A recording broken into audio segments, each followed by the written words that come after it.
I'm Adam Collins and this is Crick Buzz at Stumps at Canberra Day 2. Sri Lanka closing 411 runs behind Australia's first innings total of 534 for 5 declared. The note that soured the day towards the end was that Dimuth Karunaratne copped an awful blow to the side of the head on the shoulder there. He had to retire hurt, but the good news is that he is fit and well in hospital. The information we'd received tonight, he was taken to hospital as a precautionary measure. We'll come back to that in a moment, but on field the day belonged to New South Welshman Kurtis Patterson, making his way to his maiden Test 100, an unbeaten 100 at that.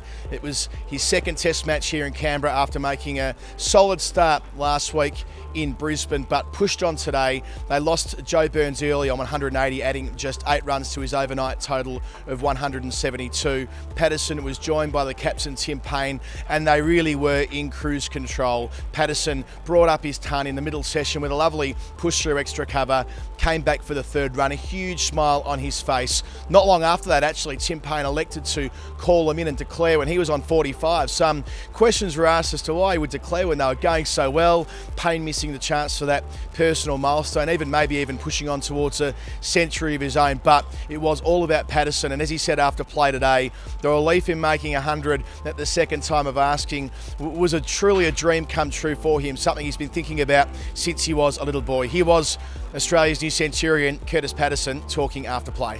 Yeah, I guess it's another nice milestone. Said to a couple of people today, I've played that innings in my mind ever since I was a little boy, so it was really nice to get out there today and I guess make it a reality. I guess more importantly, just put the team in a really good position to try and win another Test match. Yeah, I think whirlwind's probably the right word. It hasn't sunk in yet, to be honest, and I probably don't really want it to sink in until the Test match is over. There's obviously an important job to do tomorrow. We need to take another 16 wickets to win the match. So I'm happy that that's where my head's at the moment, and as I mentioned, I'm happy for it to sink in after Tuesday. But I'm stoked. I'm really happy with the achievement, but I'm looking forward to getting out there tomorrow and, like I said, trying to keep doing well for Australia. So Kurtis Patterson, 114 in just his second innings in Test cricket. He'll go to England for an Ashes series with a Test average of 144. Cop that, of course. A lot of water to go under the bridge between now and that Ashes series, but a wonderful start to his international career, especially considering he was outside of this squad when it was initially named a couple of weeks ago. So the visitors, in reply to that 534 for 5, they were going ever so nicely. They made their way through the 4th hour of the day to the tea break without losing a wicket, 47 for no loss. But then there was an incident where Pat Cummins was bowling to Dimuth Karunaratne and he hit him on the side of the head, as I mentioned, off the top towards the shoulder. It was enough to floor the opening batsman, and they immediately made the assessment that he should be taken off on a stretcher because he was dizzy at the time, and that led towards him being taken to hospital for scans and checks.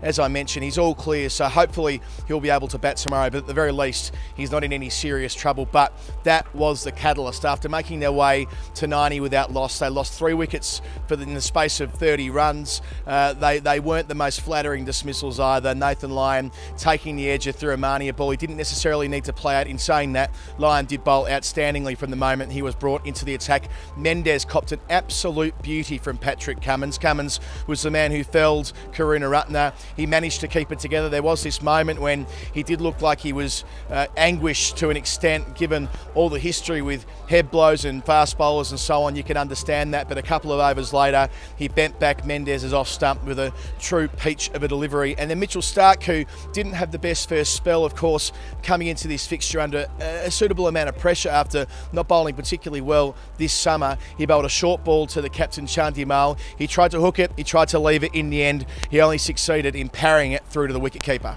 Closing at 123 for 3 there, 411 runs behind Australia. They have plenty of work to do tomorrow. Australia taking those 3 wickets in the last 45 minutes or so this evening. They'll know tomorrow they have a big opportunity to run through the visitors and even have them follow on. There is some rain about in the nation's capital here in Canberra on Monday, so it may very well be the case that they try and bowl twice in succession to make sure that they can win this series 2-0. But today it was all about Kurtis Patterson. What a great moment for the young man, the young 25 25-year-old from New South Wales, 114 not out, had the chance to raise his bat, the third Australian to do so in the first innings, and a great way for them to finish their summer. Not been the best summer with the bat, but with 3 guys getting to 100, they at least move forward in 2019 with a degree of confidence. Adam Collins for Crick Buzz at Stump, signing off from Canberra.